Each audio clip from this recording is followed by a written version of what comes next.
when it comes to them shows, Tech is.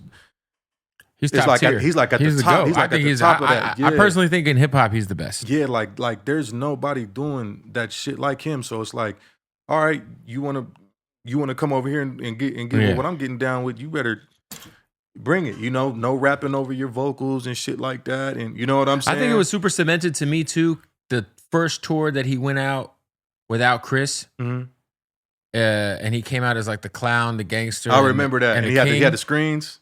To me, that was the most impressive Tech tour because I was like, this might be the best Tech show I've ever seen. And he's like, because there was something about seeing like him, Cut Calhoun and Chris Calico, the Unholy Trinity, and they're dancing and all that shit where you would be like, oh, this shit is crazy. Like nobody's doing this shit. Yeah, 100%. But then to see him just do it alone and still like carry the show, I'm like, oh, this shit is crazy. Yeah, man.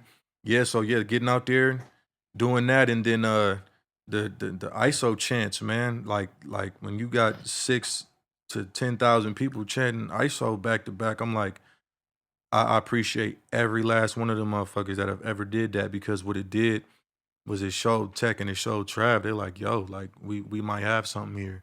You know what I mean? And I felt like that was their way of saying like, we see you, we accept you. You know what I mean? What about because obviously you produced Red Kingdom, which is I mean now like kind of the official fucking Chiefs anthem. Yep. That's got to be pretty crazy. Yeah, man. Yeah. I mean they are in the Super Bowl every year. It feels like that was a dope thing, and crazily enough, that was my first ever NFL game I ever went to was the Super Bowl because of that shit. That's your first game you ever. First game I ever went to was the Super Bowl. But you went to a lot of college games, I'm assuming. Yeah. But to go to that, you know what I mean? Like, because of Red Kingdom, it was just something on the fly. Tech called me and was like, he's like, man, I need a beat, man. It was like, I don't got nothing. It was like, I need a beat. I'm trying to do something for the Chiefs. He just made it sound so nonchalant, like I might just do a quick little thing for the Chiefs. And I was like, give me like 15 minutes. Let me go through I was like, I think I got one that fits that. I sent it to him, and that became Red Kingdom. Jesus. All the shit with Trump posting this shit and the White House, you know what I'm saying, playing this shit on, or the CNN was playing this shit during his impeachment or whatever the fuck. I was like, everything that's happening with this song is like just making this motherfucker go bigger. Crazy. Yeah, I'm like, shit going better viral for your pub. on TikTok. Facts. I'm like, shit, I don't give a fuck. Play that shit. You know what I mean? But it just turned into something that I had no idea that it was gonna. I think Caitlin, who works at the label, she told me I think it went platinum.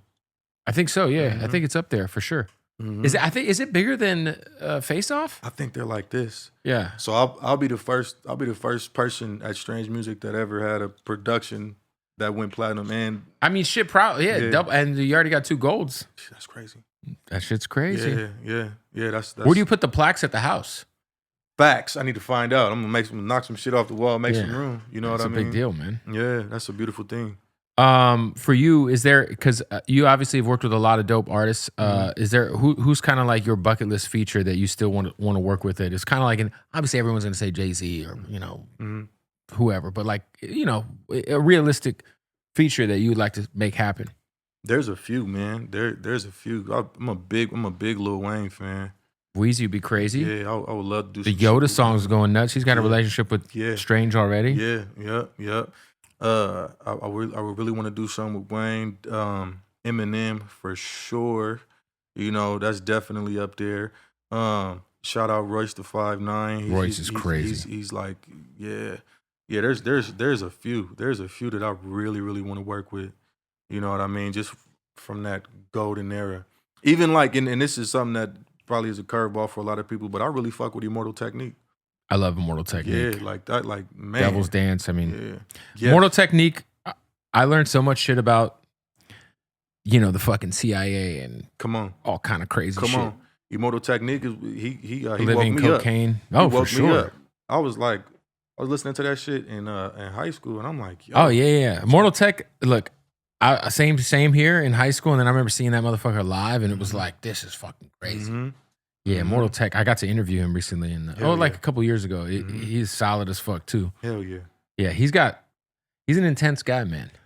Very, very, very smart guy, man. Very, very knowledgeable and just overall dope individual. For anybody who's watching this who has kind of grown up with trauma and can't seem to get themselves out of that rut that you were in, what is advice you could give somebody? Man, I feel like it gets greater later.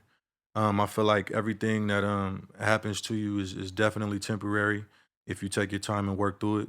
I feel like none of us are ever gonna have what is considered the perfect life. We all have had our own battles, and we all still have our battles, no matter how good life gets or wherever we're at.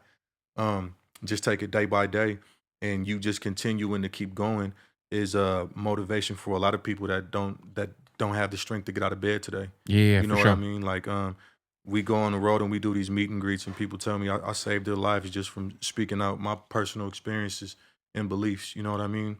To motivate somebody just from working through whatever struggle you're doing, it can move mountains. Is what I I think learned. I think you said earlier, like accountability is like the number one thing. Yes. Yeah. Yep. I had to say, I realized the role I play in my own suffering. Let me get myself together. Let me do the self work. Let me realize where I went wrong and how I could respond to this or separate myself from these particular energies.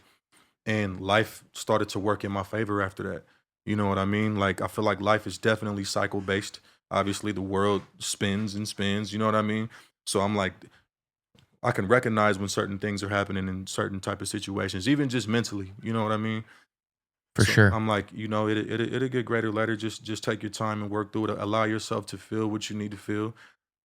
Work yourself through those emotions and keep going overall. You obviously spending so much time with Travis, has the entrepreneurial shit rubbed off on you at all? Oh hell yeah, I pick Trav's brain all the time.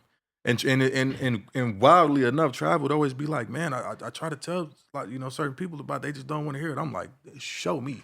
Yeah, please show me the way. How the fuck did you do this? And I would sit there and I would take notes and I'd be like, what book do I need to read or and you know what I mean? I've always been a sponge. Right. And I feel like that's the dope thing about being in the Midwest too, is we get everything.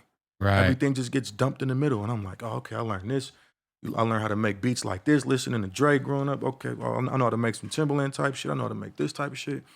And it just works. It just always works in your favor to be studious. For sure. Yeah. Well, look, the album is out, Ghetto Psycho. Yeah. I know you guys are pushing this E40 record hard, man. Hell Shout out yeah. to 40 Shout Water. out to 40, man. Another inspiration for sure. Yeah, he's a legend. Mm-hmm. Were you able to hang out with 40 yet? Not yet, but we getting ready to shoot the video. He is he does not disappoint. Yeah. You know, there's like people who you meet that are like that you grew up like hanging like listening to or watching on TV, and then you meet him and you're like, ah. Yeah. Understandable. Yep. E40 is never gonna disappoint you, and neither is Lil Boozy. Oh hell yeah. Boozy is as advertised as a human being, and so is 40. Hell yeah. Just got to give 40 a little bit of that wine, some of his 40 tequila. You know what I'm saying? Yeah. But yeah, shout out to you, man. Appreciate you for finally pulling up. We're gonna have him do a freestyle too, so make sure you go watch that. Yes, sir. Go support the album. Just dropped, right? Yep. Friday? Yep. Ghetto Psycho out now. Yes, sir. Go get it, man. Yep. It's the Bootleg Kev podcast. Come on.